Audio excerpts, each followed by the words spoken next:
Janasena party fire brand Tadepalligudem MLA Bolisetti Srinivas గారు. ఆయన మనందరికీ తెలుసు.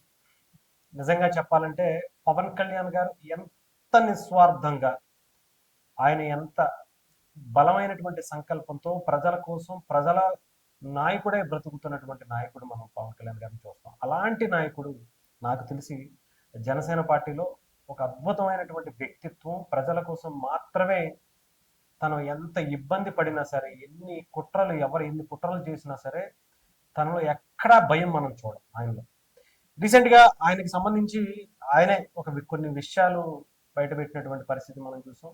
కొంతమంది ఆయనని చనిపోవాలని కోరుకుంటున్నారు. ఆయన ఏదో చనిపోతే బై ఎలక్షన్స్ వస్తే దాంట్లో గెలిచేయాలని చాలా మంది అనుకుంటున్నారు. అది కూడా నా దగ్గర ఉన్నటువంటి కొంతమంది వ్యక్తులు అని చెప్పి. మనందరికీ తెలుసు, ఆయనకి డెఫినెట్ గా మంచి చేసే ఏ వ్యక్తికైనా సరే శత్రువులు ఉంటారు. ఎందుకంటే మంచి చేసేసారు అంటే అవతల వాళ్ళకి అవకాశం ఇవ్వట్లేదు అని. ఇక్కడ రాజకీయంగా, ముఖ్యంగా ఆంధ్రప్రదేశే కాదు, ఏ రాష్ట్రంలో ఉన్నటువంటి రాజకీయాల్లో కూడా ఎలా ఉంటుందంటే ప్రజల్ని ఎప్పుడు కూడా ఓటు బ్యాంక్ గానే చూస్తారు. వాళ్ళ అవసరాల్ని ఎక్కువగా వాళ్ళకి చేసేస్తే వాళ్ళు ఎదిగిపోతే గవర్నమెంట్ ని తిరిగి ప్రశ్నిస్తారు, లేదా గవర్నమెంట్ ని, నాయకుల్ని, ఎమ్మెల్యేలని, మినిస్టర్లు కావచ్చు, ఎవరినైనా సరే పట్టించుకోరు అనేది వాళ్ళ మైండ్ సెట్ లో చాలా బలంగా ఉంటుంది. కానీ ఈవెన్ జనసేన పార్టీ పవన్ కళ్యాణ్ గారు కానీ, బొలిశెట్టి గారి గురించి, మిగతా వాళ్ళ గురించి మనం వదిలేద్దాం. వీళ్ళు ఎక్కడా కూడా అలాంటి ఆలోచించేటువంటి వ్యక్తులు కదా. అంటే ఒక వ్యక్తి ఎదిగితే నన్ను పట్టించుకోరేమో, నన్ను తొక్కేస్తారేమో అనుకునేటువంటి మెంటాలిటీలో వీళ్ళు ఉండరు. ఇందుకే వీళ్ళంత బలంగా ఎదగటానికి, వీళ్ళంత ధైర్యంగా, అంత గర్వంగా మాట్లాడడానికి వాళ్ళ నిజాయితీయే దానికి నిదర్శనంగా మనం చూడొచ్చు. ఎందుకంటే వీళ్ళకి ఎవరి దగ్గర దోచుకోవాలని ఉండదు, దాచుకోవాలని ఉండదు. ఎవరన్నా ఎదిగితే ఈర్ష్య పడటం అనేది కూడా ఉండదు. వాళ్ళు వాళ్ళలో అది ఉంది కాబట్టే ఉన్నది ఉన్నట్లుగా మొహమాటం లేకుండా చాలా ధైర్యంగా మాట్లాడగలుగుతారు, పోట్లాడగలుగుతారు, యుద్ధం చేయగలుగుతారు. అలాంటి నాయకుడు బొలిశెట్టి గారు. తాడేపల్లిగూడెంలో నిజంగా చెప్పాలంటే ఆయన పడ్డని కష్టాలు, ఆయన్ని ఆర్థికంగా దెబ్బ కొట్టడం కోసం ఎంత దారుణంకి అయినా సరే అక్కడ ఉన్నటువంటి గత ప్రభుత్వ పాలకులు ఆయన ఇబ్బంది పెట్టినా కూడా ఆయన భయపడలా. ఆయనకి సపోర్ట్ చేస్తున్నటువంటి కొన్ని ఊర్ల ప్రజలు కూడా, సార్ మీకు సపోర్ట్ చేస్తున్నామని మాకు నీళ్లు ఆపేశారు సార్ అని అంటే, మినరల్ వాటర్ పంపిస్తా, నా డబ్బుల్లోంచి నేను పంపిస్తా, నేను మినరల్ వాటర్తో స్నానం చేయించాను, వాడు ఆపేస్తే నేను మీకు ఫ్రీగా పంపిస్తా అని ఇచ్చినటువంటి మాట. ఎక్కడా భయపడేటటువంటి తత్వం ఆయనకి లేదు.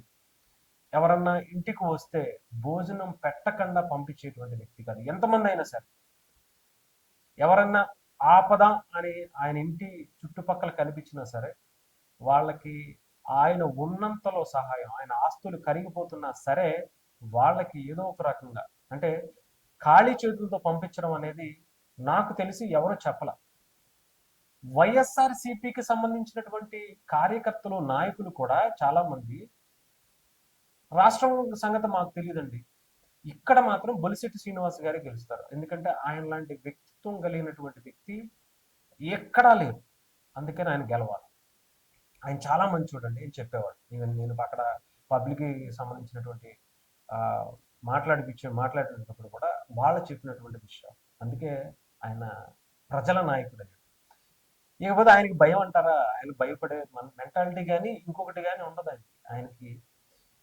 ప్రజల గురించి చేయాలనుకుని చేసేస్తారు, మాట్లాడాలనుకుని మాట్లాడేస్తారు. ఇది ఆఖరికి జనసేన అధినేత పవన్ కళ్యాణ్ గారు కూడా చాలా సార్లు చెప్పారు.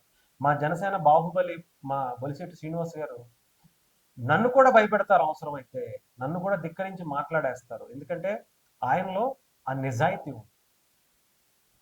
ఆయన నిజాయితీకి ఒక టైంలో నేను కూడా ఇబ్బంది పడతాను ఆ మాటలతో అని ఆయన చెప్పడం. అంటే ఆయన ఎక్కడ మనసులో ఒకటి, బయట ఒకటి, ఇంకొకటి మాట్లాడుకునేటువంటి వ్యక్తిత్వం కాదు. అలాంటి వ్యక్తులు ఈ రోజు రాజకీయాల్లో చాలా అవసరం. అందుకనే నిజంగా చెప్పాలంటే ఇప్పటి వరకు తాడేపల్లిగూడెం ఒక లెక్క, ఇప్పటి నుంచి ఆయన గెలుపుతో ఒక లెక్క.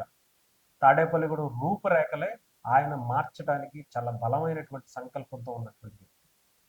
ఆయన ఉన్నటువంటి అవకాశాల్లో ఎన్నో, అక్కడ ఉన్నటువంటి పరిస్థితులన్నిటిని కూడా ఆయన అద్భుతంగా వాడుకొని యూజ్ చేసుకుని అక్కడ తాడేపల్లిగూడెం డెవలప్మెంట్కి అక్కడ ఉన్నటువంటి ప్రజల అభివృద్ధి కోసం చాలా బలంగా కష్టపడేటువంటి వ్యక్తి. ఆయన ఇంకా భయపడతారా?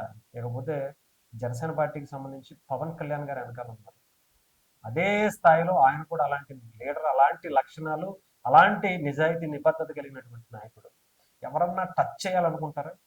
అసలు జన సైనికులతో పెట్టుకుంటే ఎలాంటి, అంటే జగన్మోహన్ రెడ్డి గారు లాంటి ఒక ఒక రాక్షస రౌడీ రాజ్యాల్ని జనసేన నాయకులందరూ కూడా ఉచ్చబోధిస్తారు.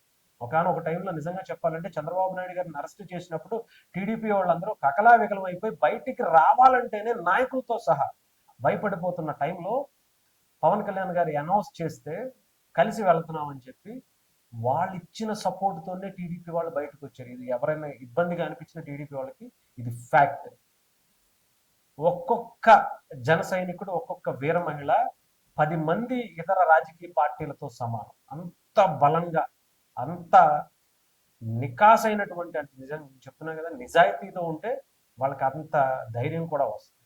అలాంటి నాయకులే, అలాంటి కార్యకర్తలే ఆయన వెనకుండగా ఆయన టచ్ చేయాలనే ఆలోచన కూడా ఎవరికన్నా వచ్చిందంటే ఏ రేంజ్లో ఉంటుందో ఆలోచించండి. జస్ట్ ఆయన మీద ఈ వార్త వస్తేనే రాష్ట్రంలో ఉన్నటువంటి జన సైనికులందరూ కూడా ఆయన మేమున్నామన్నా, మీ వెనకాల ఎవరన్నా మిమ్మల్ని టచ్ చేయాలంటే ముందు మమ్మల్ని టచ్ చేయాలని చెప్పి తాడేపల్లిగూడెంకు సంబంధించినటువంటి జన సైనికులందరూ కూడా అలర్ట్ అయ్యారు. ఎవరో చెప్పండి, మేము చూసుకుంటాం. అవసరంలా, ఆయనే ఒక ధైర్యం, ఆయనే ఒక వాళ్ళందరికీ ధైర్యం ఇచ్చేటువంటి నాయకుడు. ఆయన కాపాడుకోవడం అనేది కూడా ఆయనకు తెలియదేంటి? ఇలాంటి వాళ్ళని ఎంతో మందిని చూసుంటాడు ఆయన. నిజాయితీతో ఉన్నప్పుడు ఎంతో మంది బెదిరిస్తారు, ఎంతో మంది నాయకులు కావచ్చు, అధికారంలో లేనప్పుడు ఎంతో మంది ఆయన బెదిరించారు, ఎంతో మంది ఇబ్బంది పెట్టారు, ఎక్కడ భయపడలేదు. డిబేట్స్ లో కానీ మీరు చూసుకుంటే బొలిశెట్టి శ్రీనివాస్ గారు అనే వ్యక్తి ఉన్నాడు అంటే అక్కడ ఉన్నటువంటి వైఎస్ఆర్సీపీ వాళ్ళు దడబడిపోయి భయపడిపోయి పక్కకి వెళ్ళిపోయి మేము ఈ రోజు డిబేట్కి రామని చెప్పేవాడు. అలాంటి పరిస్థితులు ఉంది. అలాంటిది ఆయన అధికారంలోకి వచ్చిన తర్వాత అందరినీ సమన్వయంగా చూసుకుంటూ అందరి కార్యకర్తలను కూడా, అంటే వేరే పార్టీలకు సంబంధించినటువంటి వైఎస్ఆర్సీపీ కార్యకర్తలను కూడా చాలా వాళ్ళకి ఏమైనా ఇబ్బందులు ఉంటే తీర్చడంలో కూడా ఆయన ఎటువంటి భేదాభిప్రాయాలు చూపించట్లేదు.